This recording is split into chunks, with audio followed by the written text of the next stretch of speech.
competition. It's part of man's basic nature. The stories and records of human beings' competitive makeup are some of the best documented throughout history. Men have always sought ways to measure themselves against each other. As the 20th century began, the development of the automobile gave people more freedom and a new way to compete.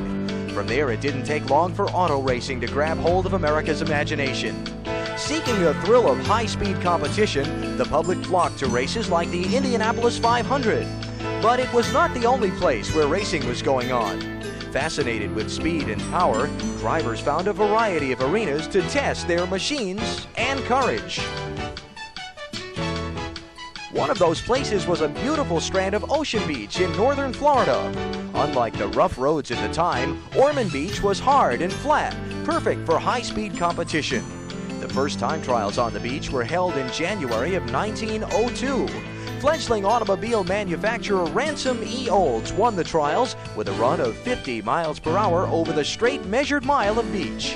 As the years progressed, a variety of cars appeared to make their run at the land speed records.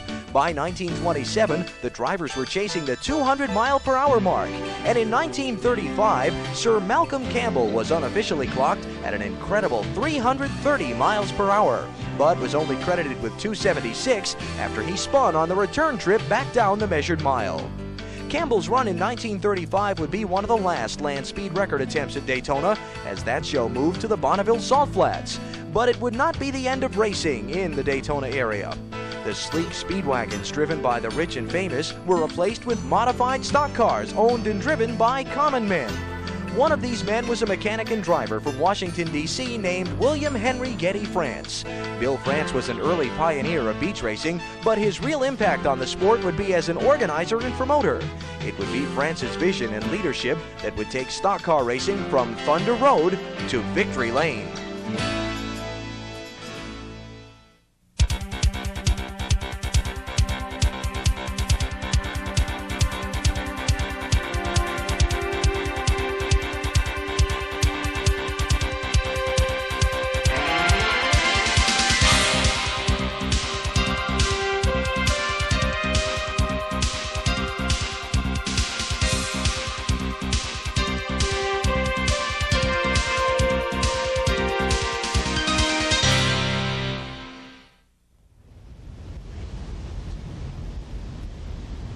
This is Daytona Beach, Florida. Its hard-packed sands still carry cars today, much as they did back in 1934. Hi, I'm Alan Bestwick. Welcome to From Thunder Road to Victory Lane, the NASCAR story. 1934 was the year that NASCAR founder Bill France stopped here in Daytona Beach. He was on his way with his family from Washington, D.C. to Miami at the time. Popular story was that France's car broke down while he was in this area, but that's not the case. Bill was an expert mechanic. He could handle anything that came up along the way. The real story is that France heard about the great racing and beautiful beach here in Daytona and wanted to check it out. He liked it so much that with $100 cash and a handful of tools, Bill settled in Daytona Beach to build his racing empire. 1936 was a year of change on the beaches. No speed runs were scheduled on Ormond Beach, but city officials, anxious to keep Daytona's reputation as the speed capital of the world, were looking for another event to replace the time trials. They decided on a stock car race over a 3.2-mile beach road course. The American Automobile Association, AAA, agreed to sanction the 250-mile race that would carry a $5,000 purse. Because AAA also sanctioned the Indianapolis 500, the first beach race attracted several top drivers, including AAA dirt track champ Doc McKenzie and former Indy winner Bill Cummings. Also among the 27 entries was 25-year-old Bill France behind the wheel of a 1935 Ford. The race lasted 4 hours and 54 minutes and was red flagged because of stuck race cars in the rutted sand of the north turn. After much confusion in scoring, Milt Marion was declared the winner in a Ford. Marion averaged 49 miles per hour and completed 75 laps to take home the $1,700 first prize. Bill France finished fifth and pocketed $500. Although a huge crowd was on hand, the city of Daytona claimed a $22,000 loss on the event and wanted no more of stock car racing. However, racing would continue on the beach in 1937. After applying a hardening surface in the turns to prevent ruts in the sand, plans for another stock car race were made. The sponsor this time would be the Elks Club. The Elks didn't have a lot of money for the purse, and they weren't kidding. Smokey Purser won the 37 race and earned only $43.56 for his effort. But like AAA, the Elks also lost money on the race and would not be back as a sponsor. The good news was that the turns held up under the punishment of the cars, and there was still plenty of interest in racing on the beach. All that was needed was a promoter. By 1938, Bill France was a rising star on the Southern racing circuit. France was not only a capable driver, but had also gained considerable knowledge in promoting races from traveling to various tracks.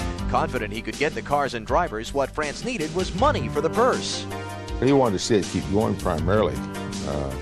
I don't think anybody thought you were going to get rich off of it in 1935 in Florida. So he basically did the legwork. He didn't have the funds himself. He had a service station at the time. And Charlie Reese, who had the nightclub, he agreed to come up with the financing necessary. So the two of them started off, and that's how it all got started. The July 10th race drew 30 entries and around 4,000 fans, paying 50 cents apiece. Danny Murphy held off Bill France for the win and the $300 first prize. After clearing their debts, France and Reese split a $200 profit. Modest as it was, the race made money for a change and gave Bill France a good start as a promoter. Over the next 3 years, France would stage up to 4 races a season on the beach, with the crowds growing bigger all the time.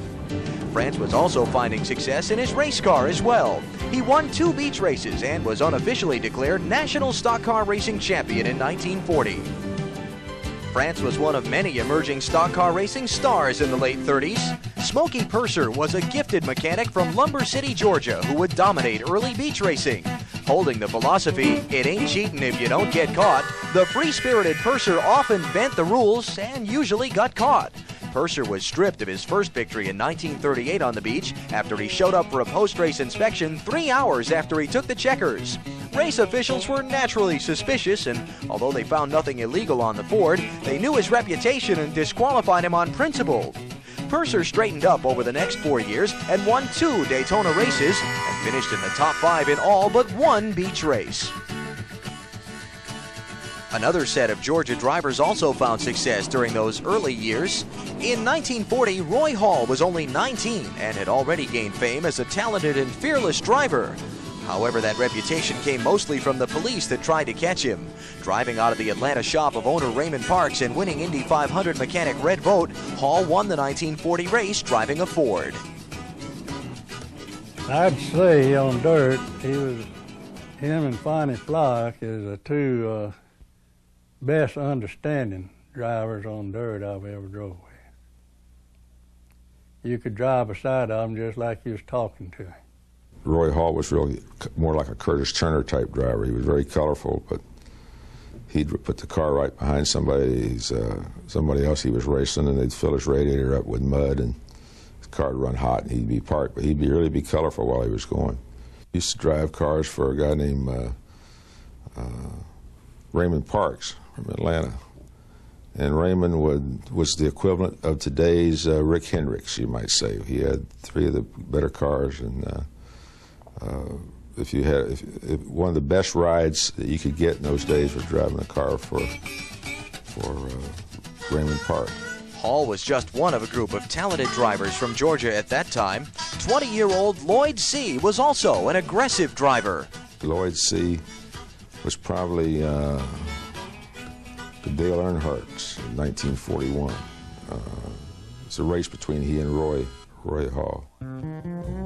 C had a knack for bicycling his car on 2 wheels through the turns on the beach road course, a demonstration of his talent and guts. In only his 5th start on the course, Lloyd C. won at Daytona in 1941. C. went on to win 3 races in a row after his beach triumph before he was shot to death by a cousin in a dispute over sugar content in the family moonshine still.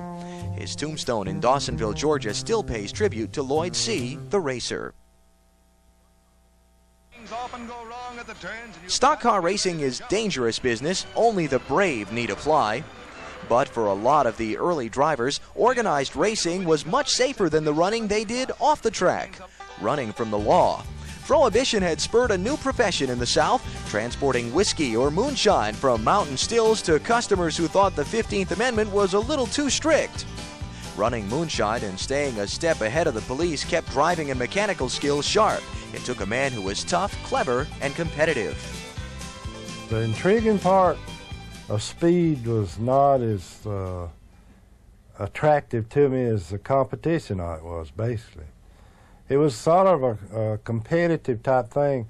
When you went out at night, you didn't know what they had, they didn't know what you had, they didn't know where you was going or which way you was going to be coming, you didn't know where they was going to be sitting, what kind of a trap they had laid for you and that type of stuff. So it was like, I don't know, a cat and mouse type game, and it was who could outwit the other was the winner of the game.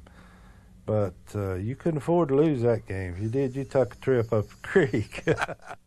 See, when a car left Atlanta, they had these heifer springs on the back of them, and they was jacked up in the back. And these old sheriffs got used to sitting on the side of the road, and they could watch the car coming. And when they put 180 gallons of liquor on up in the woods in DeLonghi, they would level it down. But they'd wait on that car to come back and shoot the radiator out. And of course, about 2 miles down the road, the car would blow up with no water in the radiator.